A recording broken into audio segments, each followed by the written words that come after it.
ಬರೇ ದೇಶಕ್ಕಾಗಿ ಸೈನಿಕರ ಮೇಲೆ ಅಟ್ಟ ಸಂಶಯ ಪಡೋದಲ್ಲನೇ. ಹೋಗಿ ನಿನ್ನ ಹೆತ್ತ ತಾಯಿನ ಕೇಳ್ತಿ ಮಮ್ಮಿ ನಮ್ಮ ಪಪ್ಪ ಯಾರು ಅಂತ.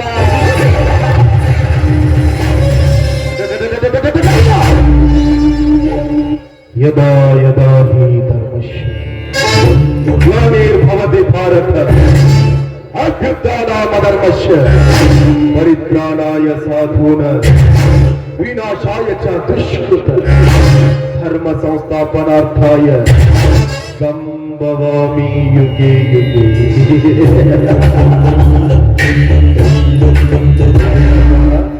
ಖಳನಾಯಕರ ಬಾಯಲ್ಲಿ ಸಂಸ್ಕೃತದ ಶ್ಲೋಕ ಬರ್ತಾ ಇದೆ ಅಂತ ಆಶ್ಚರ್ಯ ಪಡ್ತಾ ಇದೆ. ಇದರ ಅರ್ಥ ಏನ್ ಗೊತ್ತಾ? ಜಗದಲ್ಲಿ ಅನ್ಯಾಯದ ಅಟ್ಟಾಸ ಹೆಚ್ಚಾದಾಗ, ಧರ್ಮ ತಾಂಡವಾಡುತ್ತಿರುವಾಗ, ನಮ್ಮಂತ ಕಾಲದನಿಕರ ದಬ್ಬಾಳಿಕೆ ಹೆಚ್ಚಾದಾಗ ಅದನ್ನು ಮಟ್ಟ ಹಾಕಲಿಕ್ಕೆ ದೇವರು ಯಾವುದಾದರೊಂದು ರೂಪದಲ್ಲಿ ಹುಟ್ಟಿ ಬರ್ತಾನಂತ. ಆದ್ರೆ ಇದು ಕಲಿಯುಗ. ತಲೆ ಇರೋರ ಕಲಿಯುಗ, ತಲೆ ತೆಗಿಯೋರ ಕಲಿಯುಗ, ತಲೆ ಒಡೆಯೋರ ಕಲಿಯುಗ ಅಂದಾಗ ದೇವರು ಹುಟ್ಟಾದೇನು? ನಮ್ಮಂತ ಖಳನಾಯಕರನ್ನ ಮಟ್ಟ ಹಾಕು ಸಾಧ್ಯವೇ ಇಲ್ಲ. 5 ವರ್ಷಕ್ಕೊಮ್ಮೆ ಚುನಾವಣೆ ಬಂದ್ರೆ ಸಾಕು, ನಿಮ್ಮ ಮನೆ ಮುಂದೆ ನಿಂತು ಭವತಿ ಭಿಕ್ಷಾಂದಿ ಅಂತ ಭಿಕ್ಷೆ ಬೇಡ್ತೀವಿ. ಇದ್ರ ಅರ್ಥ ತಿನ್ನಾಕ ಕೂಳಿಲ್ಲ ಅಂತಲ್ಲ. ನೀವು ನೀಡೋ ಒಂದೇ ಒಂದು ಹೋಟೆಲ್ ಆಸಕ್ತಿ ಬಣ್ಣ ಬಣ್ಣದ ಮಾತು ಹೇಳ್ತೇವೆ, ಎಲ್ಲ ಸಲ್ಲದ ಕಥೆಗಳನ್ನು ಕಟ್ತೇವೆ. ತಿನ್ನ ಕಂಡ ಕೊಡ್ತೀವಿ, ಕುಡಿಯಾಕ ಖಂಡನೂ ಕೊಡ್ತೇವೆ. ಪ್ರಸಂಗ ಬಿದ್ರ ಮಗ್ಲಾಗ ಮನ್ಕೊಳಕ್ಕೆ ಹಣ್ಣು ಕೊಡ್ತೇವೆ. ಆಮೇಲೆ ಒಂದಲ್ಲ ಎರಡಲ್ಲ ಐತೈತೈತೈತ ಗುಮ್ತೀವಿ, ಗುಮ್ಮಿಸ್ಕೊಳಕ ರಾಜಕೀಯ ಕಿರಾತಕರ ಲೆಕ್ಕಾಚಾರ ನಿಮಗೆ ಅರ್ಥ ಆಗಲ್ಲ. ಅರ್ಥ ಆದ್ರೆ ಪಕ್ಕದಲ್ಲಿರೋನಿಗೆ ಹೇಳಲ್ಲ, ಹೇಳಿದ್ರು ತಿಳ್ಕೊಳ್ಳೋ ವ್ಯವಧಾನ ಅವನಿಗೆ ಅಲ್ಲ. ಯಾಕಂದ್ರೆ ಎಲ್ಲಾರು ಬ್ಯೂಸಿ. ನಮಗ್ ತೊಳ್ಕೊಳಕ್ ಸೌಡಿಲ್ಲ, ಏನು ಊರ್ದೇ ತೊಳಿನ್ರಿಪ್ಪ ಅನ್ನೋರು ನೀವು ಬದಲಾಗಲ್ಲ. ಬದಲಾಗಕ್ಕೆ ನಮ್ಮಂತವ್ರು ಬಿಡಂಗಿಲ್ಲ. ನೀವ್ ಯಾವತ್ತಿದ್ರು ಅಲ್ಲೇ ಇರಬೇಕು, ನಾವು ಇಲ್ಲೇ ಇರಬೇಕು. ಇದೊಂಥರ ವೈಟ್ ಕಾಲರ್ ವಿಲನ್ಗಳ ಬಿಸ್ನೆಸ್. ಆಫ್ಟರ್ ಒಬ್ಬ ಪಾನ್ ಶಾಪ್ ಹಾಕಿದವನು ಬೆಳಕಾದವರಿಗೆ 100 200 ಆಗ್ಬೇಕಂತ ಆಸೆ ಪಡ್ತಾನೆ. ಭೂಮಿಲಿ ಒಂದು ಬೀಜ ಬಿತ್ತಿರೋ ರೈತ ಒಂದೇನೆಗೆ ಆಸೆ ಪಡ್ತಾನೆ. ಇನ್ನಾವ ಆಸೆ ಪಡತ್ತಪ್ಪ? ಚುನಾವಣೆಯಲ್ಲಿ ಇದ್ದೇ ಮುಸುಡಿ ನಂಬಿಕೊಂಡು ಹೋಟಿಗೆ 500,000 ಅನ್ಸಿದೀವಲ್ಲ, ಹೆಂಗ್ ತೆಗಿಬೇಕ್ರಪ್ಪ? ಹೆಂಗ್ ತೆಗಿಬೇಕು? ಭೂಮಿ ಮೇಲೆ ಬೀಜ ಬಿತ್ತಿದೀವಿ ಅಂದ ಮೇಲೆ ಭೂಮಿ ಮೇಲೆ ತಕ್ಕೋಬೇಕು. ನಿಮ್ಮ ತಲೆ ಮೇಲೆ ಬಂಡವಾಳ ಹಾಕಿದೀವಿ ಅಂದ್ಮೇಲೆ ನಿಮ್ಮ ತಲೆ ಮೇಲೆ ತಕ್ಕೋಬೇಕು. ಕಡ್ದಾದ್ರು ತೆಗಿತೀವಿ, ಕಡ್ದಾದ್ರು ತೆಗಿತೀವಿ. ಒಟ್ಟಿನೊಳಗೆ ಹಿಂದೆ ಬಿದ್ದಿರೋ ಬೋಕು ಮುಚ್ಕೋಬೇಕು. ಸರ್ಕಾರಿ ಸಾಲಿ ಮಾಡಿಕೊಡ್ರಿ, ದವಾಖಾನಿ ಮಾಡಿಕೊಡ್ರಿ, ರೋಡ್ ಕೆಟ್ಟ ರೋಡ್ ಮಾಡಿಕೊಡ್ರಿ ಅಂದ್ರ ಹಿಂದೆ ಬಿದ್ದಿರೋ ಬೋಕ್ ಯಾರ? ನಮ್ಮ ಅಪ್ಪ ಮುಸ್ತಾನೇ. ನಿಮ್ಮ ತಲೆ ಮೇಲೆ ಬಂಡವಾಳ ಹಾಕಿದೀವಿ ಅಂದ್ಮೇಲೆ ನೀವು ಮಚ್ಚಬೇಕು. ನಾ ಮಾತಾಡೋದು ಸ್ವಲ್ಪ ಬಿರುಸ ಅನ್ನಿಸ್ತೈತಿ, ಆದ್ರ ಅದ್ ಯಾವತ್ತಿದ್ರು ಕಡೆನ ಇರ್ತೈತಿ. ಇರಾಕ ಬೇಕ. ದುಡ್ಡಿನಾಗ ದೊಡ್ಡವ ಈ ಜೈರಾಜ್, ಸೊಕ್ಕಿನಾಗ ದೊಡ್ಡವ ಈ ಜೈರಾಜ್, ದೌಲತ್ತಿನಾಗ ದೊಡ್ಡವ ಈ ಜೈರಾಜ್. ಹುಟ್ಟುವಾಗ್ಲೇ ಜಯಾನ ಮುಂದಿಟ್ಕೊಂಡು ಹುಟ್ಟಿದವನೇ ಈ ಜೈರಾಜ್ ಅಂದಾಗ ಈ ಊರಲ್ಲಿ ನಾನು ಆಡಿದ್ದೆ ಆಟ, ಆಡಿದ್ದೆ ಮಾಟ. ನನಗೆದುರಾಗಿ ಮಾತನಾಡೋ ಗಂಡು ಹುಟ್ಟಿಲ್ಲ, ಹುಟ್ಟೋದಕ್ಕೂ ಅವಕಾಶ ಮಾಡಿಕೊಡೋದಿಲ್ಲ. ಅದು ಈ ಜೈರಾಜ್.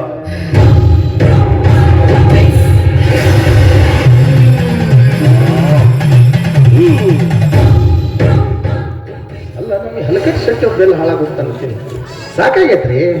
ಬರ್ಲಿ ಮಗ, ಇವತ್ತು ಮರಿಯಪ್ಪ ಹಿಂಬುರಿಕಿ ತಾರಿನ ಕಂಬ ಇರುತ್ತೆ.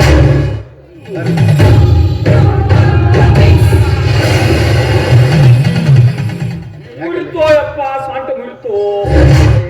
ದುಗ್ದಾಗ ಮಾಡ್ದಾಗ ನೋಡ್ರಿ, ಒತ್ತು ಕಳಿಸಿದ್ವು ಯಪ್ಪ. ಯಾರು ಅವರ್ಲ ಗುರಿನಿಗೆ ಅಂತಂದ್ರಿ ಅರ್ಜಾ. ಎದರ ಸಲುವಾಗಿ? ಈಗ ನೀವು ಹೇಳಿಲ್ರಿ, ನಾನ್ ಫ್ಯಾಕ್ಟ್ರಿ ಕಟ್ಟೋ ಸಂಬಂಧ, ಸರಾ ಫ್ಯಾಕ್ಟ್ರಿ ಕಟ್ಟೋ ಸಂಬಂಧ ಆಸ್ತಿ ಕೇಳ್ಕೊಂಬಂತ ಹಚ್ಬಿಟ್ರಿ. ಕಾಲ ಬಿದ್ದು ಕೈ ಮುಗಿದು ಕೇಳಕತ್ತಾನ. ನೋಡಣ್ಣ ಅದನ್ನ ನಡೆಸ್ಕೊಡಪ್ಪ ಅಂತಾನೆ. ಹೇ ಇಲ್ಲಂದ್ರಿ, ಮಂದಿಗೆಲ್ಲ 5 ಲಕ್ಷ ಕೊಡ್ತೀವಿ, ಯಾಕಂದ್ರೆ ಆದ್ರೆ 10 ಲಕ್ಷ ತಗೊಂಡಿ ಬ್ಯಾಡ, ಹೋಗಿ ಅಧ್ಯಯನ ಮಾಡ್ತೀವಿ. ಸುಮ್ಮ ಏನ್ ನೋಡ್ತಿ? ಕಣ್ಣ ಬಿತ್ತಿನ ಮತ್ ಕಣ್ಣ ನೋಡ್ತಾನ.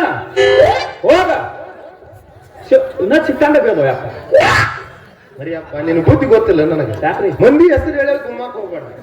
ಗೌಡ್ರ ನನಗೆ ಗುಮ್ಮತ್ ಹಿಂಡಿ ಆಗೈತ್ರಿ ಅಂತ ಹೇಳಿ ಮುಂದೆ ಕೂತು ಗುಮ್ಮಿಸ್ಬೋದು. ನಿನಗೂ ಹೊಸದಲ್ಲ ನನಗೂ ಹೊಸದಲ್ಲ. ಅವನು ಬೇಗ ಕಳಿಸಿದ್ರನ ಅಷ್ಟು ಸೊಕ್ಕಿನಲ್ಲಿ ಮಗ್ಗ ದಿವಸ ರೇಷನ್ ಅಂಗಡಿ ಮುಂದೆ ನಂಬರ್ ಹೆಚ್ಚಕ್ಕಿತ್ತು ನಾವು ಅಷ್ಟು ದಿನ ಹಾಕಿರ್ಬೇಕಾದ್ರ ದಿವಸ ಸೋನಾ ಮಸೂರಿ ಮಮ್ಮ ತಿನ್ನೋರು ನಾವು ನಮಗೆ ಎಷ್ಟು ದಿನ ಹಾಕಿರಬಾರ್ದಲ್ಲಿ. ಅದಕ್ಕೇನು ಹೇಳಿ ಬಂದಿ ಹೇಳ್ರಿ ಏನಂತ? ನಿಂದು ಬಾ ತಿಂಡಿ ತಂದತ್ತೆ ನಾನು ನನಗಂದ್ರಿ ನಾನೇನ್ ತಿಂಡಿಲ್ಲಪ್ಪ ಇನ್ಯ ನಾನು ತಿಂಡಿ ಎಲ್ಲ ತಣ್ಣಗಾಗೈತಿ. ಈಗ ನಮ್ ಗೌಡಪ್ಪನ ತಿಂಡಿ ಐತಿ ನೋಡ್ಬೇಕಾರ ಇನ್ಯ ಬರ್ಲಿ ಮತ್ ನಾ ಅಂತೀನ್ರಿ ಅವಾಗ ಅಲ್ಲಲ್ಲಿ ಹಾದಿನ ಹೋಗುದು ಯಾವತ್ತ ಮನ್ಯಾಗ ಹೋಗ್ಸವನ ಹಾಜಾನ ವಿಷಯ ಹಾಜಾಗ ಮುಗಿಸಿ ಬರ್ಬೇಕಪ್ಪ.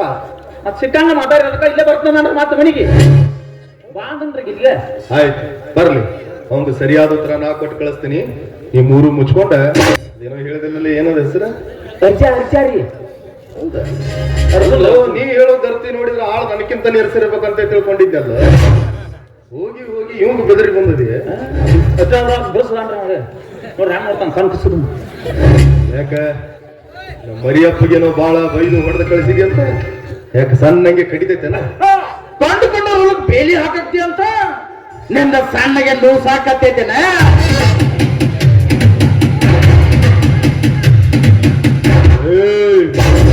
ನಾಡಾಳೋ ದೊರೆ ನಾನು. ಕಣ್ಣಿಟ್ಟಿರೋ ಮಣ್ಣಾಗ್ಲಿ ಹೆಣ್ಣಾಗ್ಲಿ ಹೊಣ್ಣಾಗ್ಲಿ ಸಲೀಸಾಗಿ ಬಿಟ್ಟುಕೊಡೋ ಜಾಯಮಾನಕ್ಕೆ ಸೇರಿದವನಲ್ಲ.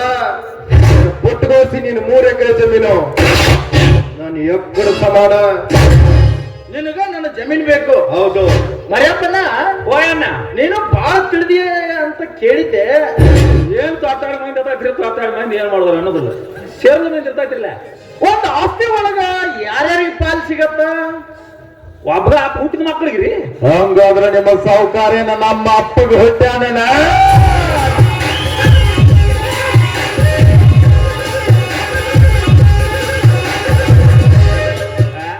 ಅದನ್ನ ಅವ್ರ ಮಮ್ಮಿನ ಕೇಳ್ಬೇಕ್ರಿ.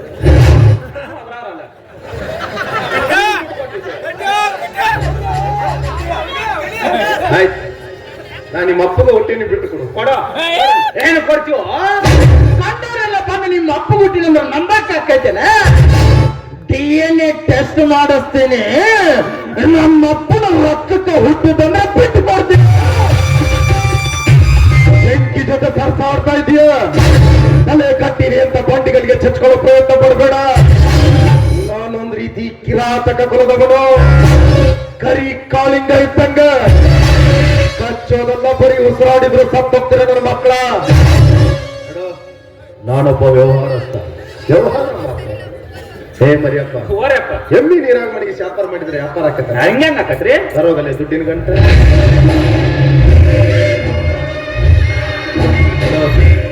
ಎಲ್ರಿಗೂ ಎಕರೆಗೆ 5 ಲಕ್ಷ 10 ಲಕ್ಷ ಕೊಟ್ಟು ಖರೀದಿ ಮಾಡಿ. ಆದ್ರೆ ನಿನಗೆ ಎಕರೆಗೆ 20 ಲಕ್ಷ ಕೊಡ್ತೀನಿ. ಅಂದ್ರೆ ಇರೋ 3 ಎಕರೆ ಜಮೀನಿಗೆ 60 ಲಕ್ಷ ಕೊಟ್ಟು ಖರೀದಿ ಮಾಡ್ತೀನಿ. ಇಷ್ಟು ದುಡ್ಡನ್ನ ನಿನ್ನ ಜಾಯಮಾನದಲ್ಲಿ ನೋಡಿರ್ಲಿಕ್ಕಿಲ್ಲ. ಬೆಟ್ ಕೊಟ್ಟು ಹೋಗೋ. ಎಷ್ಟು ಇದ್ರಲ್ಲಿ? 60 ಲಕ್ಷ. I mean 60 lac.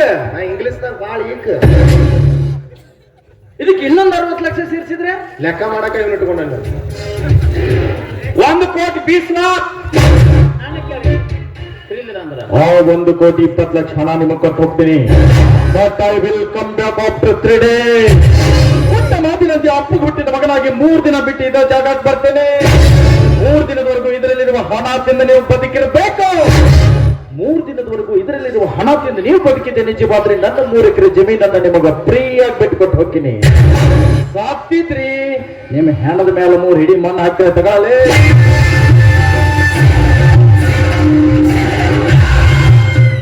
ಕಾಗದ ತಿಂದು ಬದುಕಾಕ ನನಗೆ ಕತ್ತಿ ಮಾಡಿದ್ಯಾನ? ಕತ್ತಿನ ಕಾಗದ ತಿಂದು ಬದುಕುದಿಲ್ಲ. ಮನುಷ್ಯ ಬದುಕಬೇಕು ಅಂದ್ರೆ ಅನ್ನ ಬೇಕು. ಅನ್ನ ಬೇಕು ಅಂದ್ರೆ ಅನ್ನದಾತ ಇರಬೇಕು. ಅನ್ನದಾತ ಇರಬೇಕು ಅಂದ್ರೆ ಪವಿತ್ರವಾದ ಭೂಮಿ ಇರಬೇಕು. ಅಂತ ಪವಿತ್ರವಾದ ಭೂಮಿ ಒಳಗ ಶುಗರ್ ಫ್ಯಾಕ್ಟ್ರಿ ಹೆಸರಿನಾಗ ಸರಾಯ್ ಫ್ಯಾಕ್ಟ್ರಿ ಕಟ್ಟಕೊಂಡಲ್ಲಿ ಚಿಪ್ಪಾಡಿ. ಇದು ಪವಿತ್ರವಾದ ರೈತನ ಭೂಮಿ. ಸುಮ್ಮನೆ ಯಾಕೋ ರೈತ ರೈತ ರೈತ ರೈತ ರೈತ ಅಂತ ಸಾಯ್ತೀಯ? ರೈತರನ್ನ ರೈತ ಸಂಘದ ಮುಖಂಡರನ್ನ ನಾನೇ ಎತ್ಕೊಂಡಿಲ್ಲ. ನಾನೇ ರೈತ ರೈತ ಸಂಘದ ಮುಖಂಡ ಅಂತ ಶೋಕಿಗೋಸ್ಕರ ಹೆಣದ ಮೇಲೆ ಹೆಸರು ಟಾವೆಲ್ ಹಾಕೊಂಡು ನಮ್ಮಂತ ರಾಜಕಾರಣಿಗಳ ಎಂಕಲಾಸಿಗೆ ನಾ ಈ ರೀತಿ ಪಾಲಾಗ್ತಿಲ್ಲ. ರೈತ ಅಂತ ರೈತ ಸಂಘದ ಮುಖಂಡ ಅಂತೆ. ಜೈರಾಮ್ ನಿಂತುಕೊಂಡಾಗೆ ಶೋಕಿಗೋಸ್ಕರ ಹಸಿರು ಡೂಪ್ಲಿಕೇಟ್ ರೈತ ನಾನಲ್ಲ.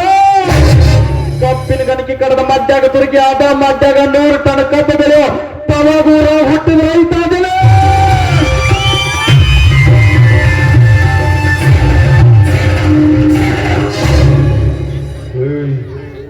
ದೇಶ ಕಾಯೋ ಸೈನಿಕರು ನಿಯತ್ತಿನ ಮೇಲೆ ಸಂಶಯ ಪಡೋ ರಾಜಕಾರಣಿಗಳು ನಾವು. ನಿಮ್ಮಂತವ್ರನ್ನ ಬಿಡ್ತೀವ? ಬರೇ ದೇಶ ಕಾಯಿ ಸೈನಿಕರ ಮೇಲೆ ಅಡ್ಡ ಸಂಶಯ ಪಡೋದಲ್ಲನೇ. ಹೋಗಿ ನಿನ್ನ ಹೆತ್ತ ತಾಯಿನ ಕೇಳ್ತಿ, ಮಮ್ಮಿ ನಮ್ಮ ಪಪ್ಪ ಯಾರು ಅಂತ. ಬ್ರಿಟಿಷರ ಪೋಲಿಗೆ ಸಿಂಹ ಸ್ವಪ್ನನಾದ ವೀರ ಸಿಂಧೂರ ಲಕ್ಷ್ಮಣ ಹುಟ್ಟಿದ ನಾಡಿನಾಗ ನಿನ್ನಂತ ಕತಿದ ನಾವು ಹುಟ್ಟಿದೆ ನಮ್ಮ ಧುವಂತಕನ. ಹೋಗೋ ಮುಂಚೆ ಒಂದು ಮಾತು ಹೇಳ್ತೀನಿ, ಚೆನ್ನಾಗಿ ನೆನಪ ಇಟ್ಕೋ. ಉತ್ತರ ಕರ್ನಾಟಕದ ಪವಿತ್ರವಾದ ಭರತ ಭೂಮಿಯಾದ ವಿಜಯಪುರ ಜಿಲ್ಲೆದಾಗ ಜನಿಸಿ ಆಧ್ಯಾತ್ಮದ ಅಧ್ಯಾಯ ಮಾಡಿ ವಿಶ್ವಕ್ಕೆ ಆಧ್ಯಾತ್ಮದ ಅಡಿಗೆಯನ್ನು ಬೆಳೆಸಿ ವಿಶ್ವಕಂಡ ಶ್ರೇಷ್ಠ ಸಂತರೆನಿಸಿಕೊಂಡ ವಿಜಯಪುರ ಜ್ಞಾನ ಯೋಗಾಶ್ರಮದ ಸಿದ್ದೇಶ್ವರ ಮಹಾಸ್ವಾಮಿಗಳಿಗೆ ಜ್ಞಾನಯೋಗಿ ಅಂತಾರ. ಹಸಿದ ಬಂದ ಬಡ ಮಕ್ಕಳಿಗೆ ಉಚಿತ ಊಟ ಉಚಿತ ಶಿಕ್ಷಣ ನೀಡಿ ಬಡವರ ಬಾಳಿನ ಬಾಕಿನಿಧಿಯಾದ ತುಮಕೂರಿನ ಸಿದ್ಧ ಗಂಗಮಠದ ಶತಾಯಿ ಡಾಕ್ಟರ್ ಶಿವಕುಮಾರ ಮಹಾಸ್ವಾಮಿಗಳಿಗೆ ದಾಸೋಹಯೋಗಿ ಅಂತಾರ. ಅಂಧರಾದರೂ ಕೂಡ ಅಂತರಾಳದ ಕಂದರಿದು ನೋಡಿ ಜಗದ ಅಂಧಕಾರ ಕಳೆಯಲು ಸಪ್ತ ಸೆರೆಗಳಲ್ಲಿ ಸಾವಿರಾರು ರಾಗಗಳ ರಚಿಸಿ ಆ ರಾಗಕ್ಕೆ ಸಾಹಿತ್ಯ ಹಾಗೂ ಸಂಗೀತದ ಚೈತನ್ಯ ತುಂಬಿದ ಗದಗಿನ ಗಾನಯೋಗಿ ಪಂಡಿತ ಪಂಚಾಕ್ಷರಿ ಪುಟ್ಟರಾಜ ಗವಾಯಿಗಳಿಗೆ ಗಾನಯೋಗಿ ಅಂತಾರ. ಪ್ರತಿನಿತ್ಯ ಬೆವರಿನ ಹನಿಯನ್ನು ಭೂಮಿಗೆ ಸುರಿಸಿ ಆ ಬೆವರಿನ ಹನಿಯಿಂದ ಬರುವ ಪ್ರತಿಯೊಂದು ಅನ್ನದ ಕಾರಣ ರಾಷ್ಟ್ರಕ್ಕೆ ಅರ್ಪಿಸಿ ಈ ರಾಷ್ಟ್ರದ ಸಕಲ ಜೀವರಾಶಿಗೆ ಅನ್ನ ಹಾಕುವ ಅನ್ನದಾತನಿಗೆ ನೇಗಿಲ ಯೋಗಿ ಅಂತಾರ. ನೀನು ಯಾರ ತಂಡೆಗೆ ಹೋದ್ರೆ ಬಚಾವಾಗ್ಬೋದು, ಅನ್ನದಾತ ನೇಗಿಲ ಯೋಗಿ ತಂಡೆಗೆ ಹೋದ್ರೆ ಸುಟ್ಕೊಂಡು ಹೊಕ್ಕೆ. ನೀ ಗಾಳಿ ಆದ್ರೆ ನಾ ಬಿರುಗಾಳಿ, ನೀ ಬಿರುಗಾಳಿ ಆದ್ರೆ ನಾ ಸೆಂಟ್ರಗಾಳಿ, ನೀ ಸೆಂಟ್ರಗಾಳಿ ಆದ್ರೆ ನಾ ಸಲಾಗ. ಹೋಗ ನೀನು ಉಳ್ಕೊಂಡು ಹೋಗ ನನ್ನ ಕೈಯಾಗ. ನೀನು ಸಿಗ್ತಿದ್ದೀರ ಸಿಗ್ತೀನಿ ನೀನು ಹಂಗೆ ಹೆಂಗ್ ಹೋಗ್ತು ನೋಡ್ರಿ. ಸೋನಾ ಮತ್ತ ನಮ್ಮ ತಲೆ ಹಾಕ ಬಿಪಿ ಗುಡಿಗೆ ಮುಗ್ತಾವ. ಅವ್ರೆ ಸಾಹೇಬ್ರ ಕರೀತಾರ. ನಮಸ್ಕಾರ ರೀ. ಇದ್ದಾಗ ಮಾತಾಡ್ಲಿಲ್ಲ ಇದ್ದಾಗ ಮಾತಾಡ್ತಾರ ನನಗೆ ಕಿತ್ತು ಹಾಕ್ಯಾರ. ಬಟ್ ಏನ್ ಸೂಚನೆ ನನಗ ಸೂಚನೆ ದೊಡ್ಡವ್ರು ನೀವು ಅಟ್ಟಿಸ್ಕೊಳ್ಳೋರು ನೀವು ಕಾಲಾಕ್ಷಿ ಕೆಟ್ಟಿಸ್ಕೊಳ್ಳೋರು. ಹೇ ಮರಿಯಪ್ಪ, ಅದೇನ್ ಮಾಡ್ತೀವೋ ಬಿಡ್ತೀವೋ ಗೊತ್ತಿಲ್ಲ, ಆ ಭೂಮಿ ನಮ್ದು ಹಾಕ್ಬೇಕು. MLA ಕೃಷ್ಣಪ್ಪನವ್ರಿಗೆ ಒಂದು ಫೋನ್ ಹಾಕೋ. ಕೊಡ್ಲೆ ಅವೇನ್ ತೊಡ್ರಿ ನಮ್ಮ ಕೈ ಹೆಚ್ಚಿನ ಬರ್ಕೋರಿ. ನಂಬರ್ ಬರ್ಕೋರಿ 9743661668. ಕನ್ನಡದಾಗ ಹೇಳಲೆ. ಓ ನೀವು ಇಂಗ್ಲಿಷ್ ಶೀಕಲ್ಲ, ಅದೇ ಕನ್ನಡ ಬರ್ಕೋರಿ. 97436616 ಮತ್ತೆ 6 ಮುಂದೆ 8. ಏನಲ್ಲೇ ಕನ್ನಡದಾಗ ಇಂಗ್ಲಿಷ್ನಾಗ ಕೇಳ್ರ ಸಿಗಸಂತೆ, ಕನ್ನಡದಾಗ ಕೇಳ್ರ ಹಾರಂತೆ. ಸಿಗಸು ಹಾರು ಹೋದ್ರ ಅನ್ಸುತ್ತೆ. ರೊಕ್ಕ ಕೊಡ್ತೋತಾರೆ ದೊಡ್ಡ ಮಂದಿ. ನಮಸ್ಕಾರ. ನಮಸ್ಕಾರ. ನಾನು ಜಯರಾಜ್ ಮಾತಾಡ್ತಾ ಇರೋದು. ಏನಿಲ್ಲ, ಮೊದಲೊಮ್ಮೆ ಭೇಟಿಯಾದಾಗ ನಿಮ್ಮ ಮುಂದೆ ಒಂದು ವಿಷಯ ಪ್ರಸ್ತಾಪ ಮಾಡಿದ್ದೆ. ಅದೇ ಊರಲ್ಲಿ ಒಂದು ಶುಗರ್ ಫ್ಯಾಕ್ಟ್ರಿ ಕಟ್ತಾ ಇದ್ದೀನಿ. ಅಲ್ಲ, ಶುಗರ್ ಫ್ಯಾಕ್ಟ್ರಿ ಹೆಸರಲ್ಲಿ ಸರಾಯಿ ಫ್ಯಾಕ್ಟ್ರಿ ಕಟ್ತಾ ಇದ್ದೀನಿ. ಇದನ್ನ ನೋಡ್ಕೊಳ್ಳೋದಕ್ಕೆ ಒಬ್ಬ ಒಳ್ಳೆ ನಿಯತ್ತಾಗಿರೋ ವ್ಯಕ್ತಿ ಬೇಕು ಅಂತ ಕೇಳಿ ಕಳಿಸ್ಕೊಟ್ಟಿದ್ದೀರಾ. ತುಂಬಾ ಸಂತೋಷ. ಮತ್ತೆ ಮಾತಾಡ್ತೀನಿ ನಿಮ್ ಜೊತೆ. ಕರ್ಣ ಅನ್ನೋ ವ್ಯಕ್ತಿನ ಕಳಿಸಿದಾರ ಅಂತ ಬಂದನು. ನೋಡಿ ಮಿಸ್ಟರ್ ಕರ್ಣ ಅವರೇ, MLA ಕೃಷ್ಣಪ್ಪನವರು ನಿಮ್ಮ ಬಗ್ಗೆ ಸವಿಸ್ತಾರವಾಗಿ ಹೇಳಿದ್ದಾರೆ. ಹೌದು, ನಾನು ಈ ಊರಲ್ಲಿ ಒಂದು ಶುಗರ್ ಫ್ಯಾಕ್ಟ್ರಿ ಹೆಸರಲ್ಲಿ ಸರಾಯಿ ಫ್ಯಾಕ್ಟ್ರಿ ಕಟ್ತಾ ಇದ್ದೀನಿ. ಅದಕ್ಕೆ ಬೇಕಾಗಿರೋ ಜಮೀನನ್ನ ಎಷ್ಟೋ ಜನಗಳು ಒಪ್ಕೊಂಡು ಕೊಡೋದಕ್ಕೆ ತಯಾರಿದ್ದಾರೆ. ಆದ್ರೆ 4 ಅಕ್ಷರ ಕಲ್ತಿದ್ದೀನಿ ಅನ್ನೋ ಜನಗಳು ನನಗೆ ಗುನ್ನಾಡೋದಕ್ಕೆ ಆರಂಭ ಮಾಡಿದ್ದಾರೆ. ಅವರನ್ನ ಬಗ್ಗಿಸಿ ಜಮೀನು ಜಗ್ಗಿಸ್ಕೊಳ್ಳೋದು ಏನ್ ದೊಡ್ಡ ಮಾತಲ್ಲ. ಆದ್ರೆ 5 ವರ್ಷಕ್ಕೆ ಮತ್ತೆ ಚುನಾವಣೆಗೆ ಅವ್ರ ಮನೆ ಬಾಗಿಲಿಗೆ ಹೋಗ್ಲೇಬೇಕಲ್ಲ. ಹೋದಾಗ ನನಗೆ ಗುನ್ನ ಇಟ್ಟಾರ ಅನ್ನೋ ಭಯ. ಅದಕ್ಕೆ ಎಲ್ಲೂ ನನ್ನ ಹೆಸರು ಮುಂದೆ ಬರ್ದಂಗೆ ನೀವು ಆ ಜಮೀನನ್ನ ದಕ್ಕಿಸ್ಕೊಂಡು ಎಲ್ಲೂ ನಿಮ್ಮ ಮುಖ ಕಾಣಬಾರ್ದು, ಕೆಲಸ ಮಾತ್ರ ಆಗಿರ್ಬೇಕು.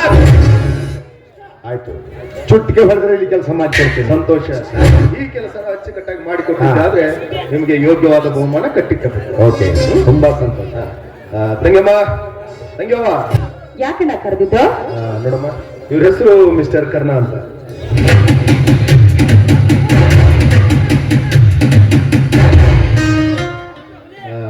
ಇನ್ ಮುಂದೆ ಇವರು ನಮ್ಮ ಮನೆಯಲ್ಲೇ ಇರ್ತಾರೆ. ಎಷ್ಟೋ ಸಲ ಉಳ್ಕೊಳ್ಳೋದಕ್ಕೆ ವ್ಯವಸ್ಥೆ ಮಾಡಿದ್ರು. ಮಿಸ್ಟರ್ ಕರ್ಣ ಅವರೇ, ನನ್ನ ತಂಗಿ ಶೀಲಾ. ಓಕೆ, ನಿಮ್ಗೆ ಏನೇ ಬೇಕಾದ್ರೂ ಕೇಳಿ. ಯಾವುದಕ್ಕೂ ಸಂಕೋಚ. ಆಯ್ತಾಯ್ತು, ನಿಮ್ಮ ಮನೆ ಅಂತ. ಆಯ್ತು.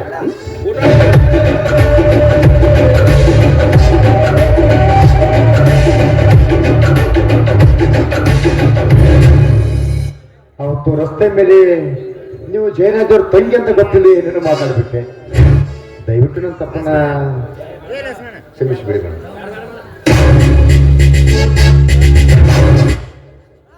ಸರಿ, ನಾನಿನ್ನು ಬರ್ತೀನಿ.